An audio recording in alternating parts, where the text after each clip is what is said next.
Assalamualaikum warahmatullahi wabarakatuh. Hi everyone, I am Desi Rahma Yuni Br.Sinulingga, and I am a student of English Postgraduate program at University of Sumatera Utara. And in this video, I will explain you about distinctive features, phonological processes, and phonological rules. Let's check this video out. Okay everyone, now let's start with the first material, that is distinctive features. So what is distinctive features? Distinctive features are features to make the differences between one sound and another sound, or it is to define classes of sounds relevant to the phonology. When we differentiate one sound and another sound, there must be a characteristic. Usually, the sound will be defined by binary opposition that using the symbol or the features of plus and minus. For example, we have the letter N, so the manner features of N is nasal, so it will be N plus nasal. And the second example, we have in English vowel, that is the letter of I, and the feature of the letter of I, as you can see in the screen, is plus high, minus low, minus back, minus round, and plus tense, and also minus reduced. It means that the vowel I is high, and the vowel of I is not low, and it's not back. So if the vowel I is high, we use the symbol of plus, but if it is not, we use the symbol of minus. And for another example in English vowel, we can see in the screen that are the differences with other vowel features. And then we have the third example, that is in English consonant. For example, the letter of P.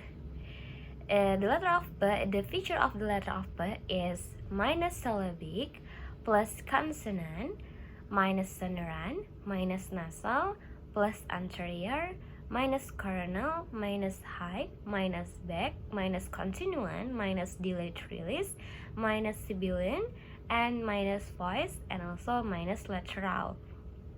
As I explained before in English vowel, that when we use the symbol plus, it means that the letter of P is minus consonant, but the letter of P, is plus consonant but minus sonorant.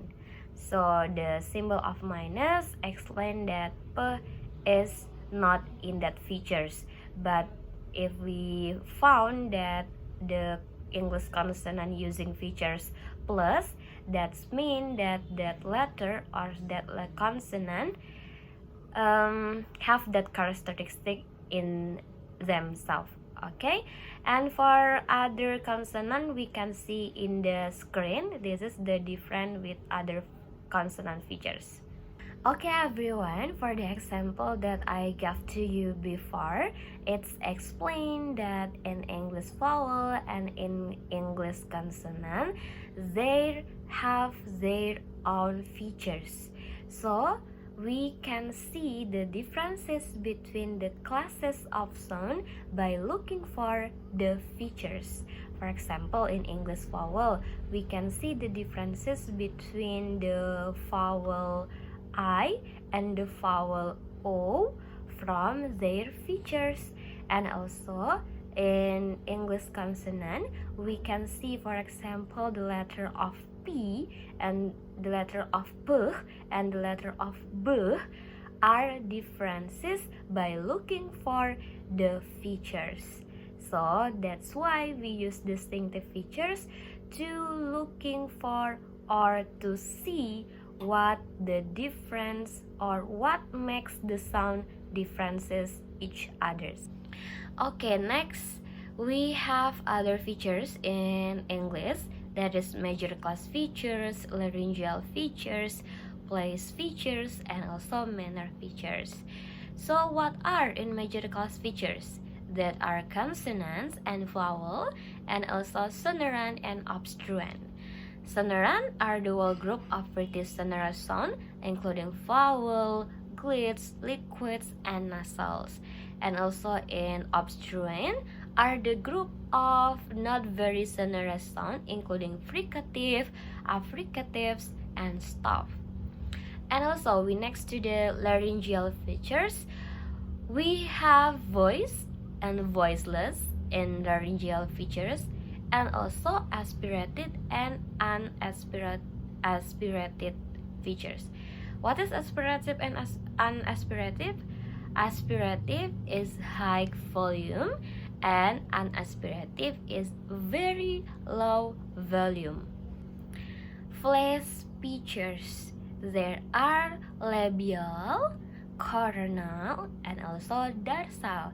As we can see, labial is we produce sound using lips, and in labial there are bilabial, that is using two lips, upper and lower lips, and also in labial we have also labiodental, that is we produce sound using lower lips and upper teeth.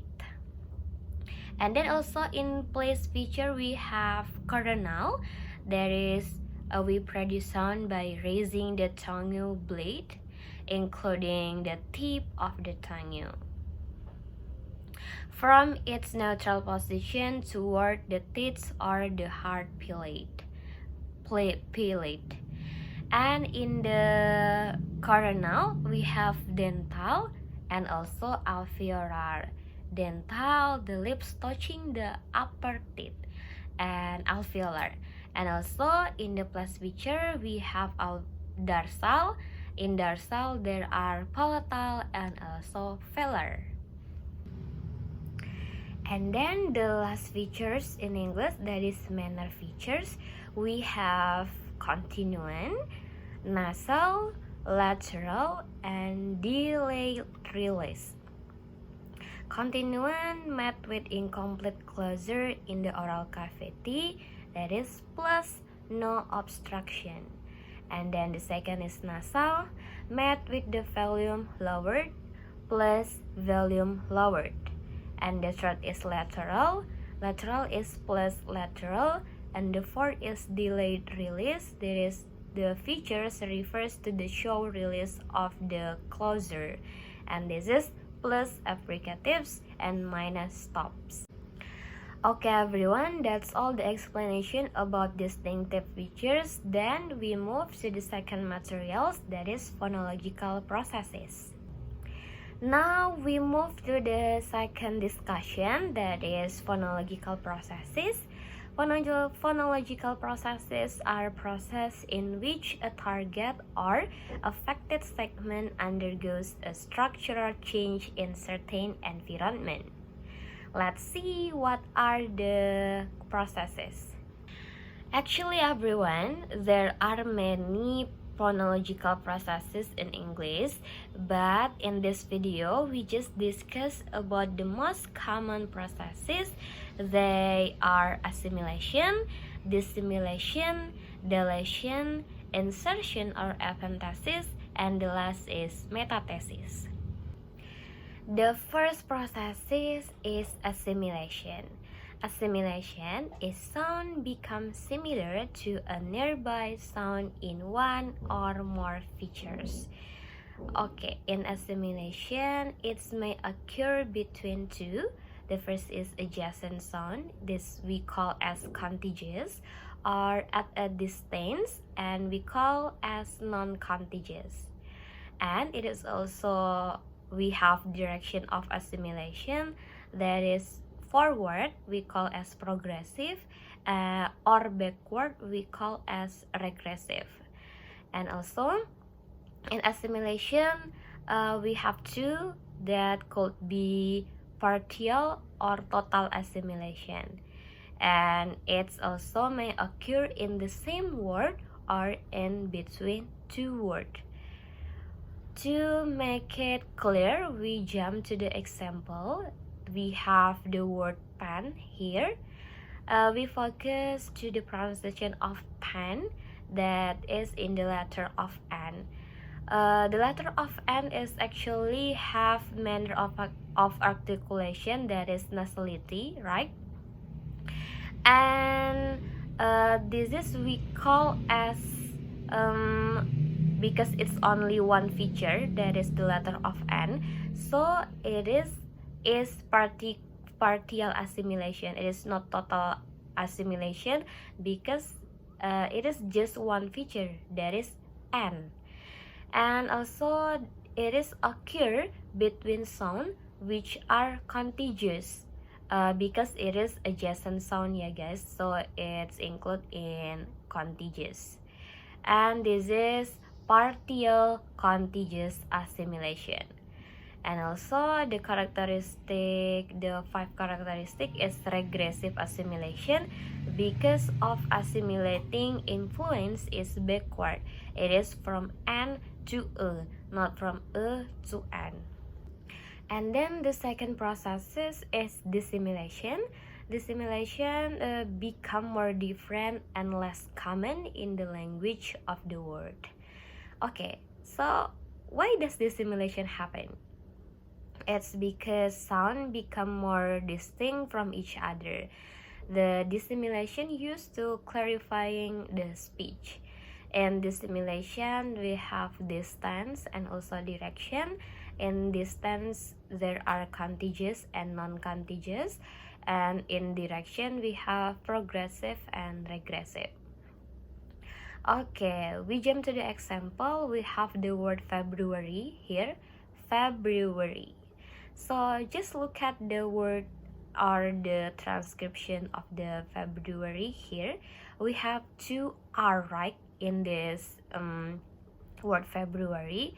The first R in Febru and the second R in re. So just look at for the first R. First R become voiced palatal approximant, and then first R or first sound become less similar to the second sound, and non-contiguous sound, there will be two sounds which are not adjacent to each other, and one of them will lose the similarity to the first one. It is the first sound because it is regressive. And then we move to the third phonological processes, that is deletion. And deletion occurs when a sound is deleted. It is no longer pronounced. We can say that something becomes nothing. For example, in the word handbag. Actually, in the word handbag, we don't pronounce the letter of D. So the letter D in the word handbag become nothing. And this is partial contiguous regressive assimilation because the word handbag, actually we will pronounce it as handbag. And then the fourth phonological processes is insertion or epenthesis. It is one or more sounds are inserted into a word or in between words. For example, the word car. Actually, we pronounce car as car. There is R there. But in British English, people pronounce car as car without R in the last word. So R in British is actually there, but it is not pronounced, and it is intrusive. Intrusive are happen when it is actually not there, but maybe by analogy to this. And then the last phonological processes that we will discuss is metathesis. Metathesis happen when two sounds switch place or when they are transposed. For example, the word ask. I asked him a simple question. Actually, many people pronounce the word ask as X.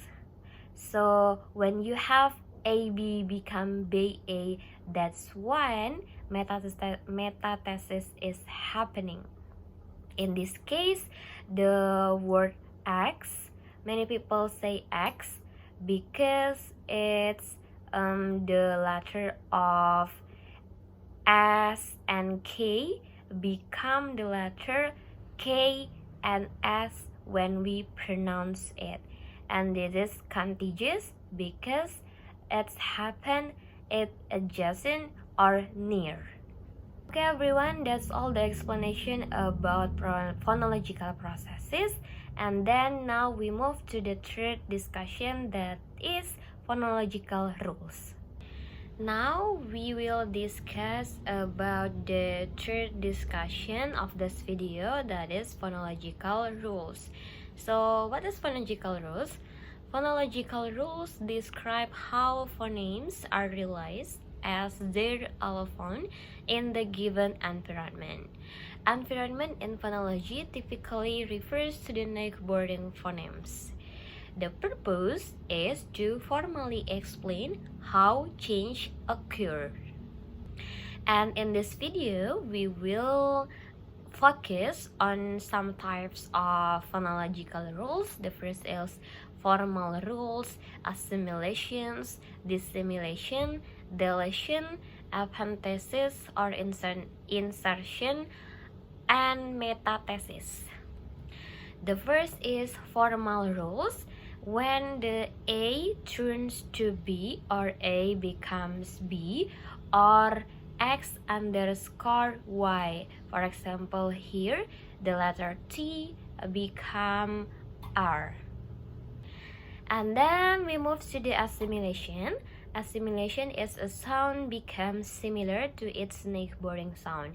In assimilation, we have two, that is anticipatory and also perseveratory. In anticipatory, aka regressive, it is right to the left. A sound becomes similar to the following sound. For example, here we have the sentence in my. Actually, we do not pronounce it as in my, but we pronounce it as in my. That's why we call it as regressive, because the change is affect from the right to the left. From the word my, the letter M affect the letter N, so it's become in my, because followed the second sentence here. In this case, in my, in my. And then we have perseveratory, aka progressive, that is left to the right. Sounds become similar to the preceding sounds. For example, here we have on the. For example, we do not pronounce it as on the, but we pronounce it as one, one. So that's why we call it as progressive, because the change is left to the right. In this case, the letter N affect the letter T, so the pronunciation will be on, because followed the left letter or the left word, that is N. So we pronounce on the because becomes on, left to the right. In assimilation, we have rules that you can see in the screen, that is verb plus nasal or underscore plus nasal. There is, as we can see in the screen, for example, that I have gave to you before, that is in my. So in plus in and also M is word, a letter of nasal. So that is the rules of it. And then we move to the third, that is dissimilation. Dissimilation is a sound becomes less similar to its neighboring sounds. Reflected in alternation between alis and aris in English. For example, here we have naphalis become naphal, popularis become popular. So the rules of dissimilation is plus lateral and suffix become minus lateral when the morpheme contain plus lateral phonemes, as you can see the rules in the screens. Then we move to the deletion. Deletion is deleting entire segments.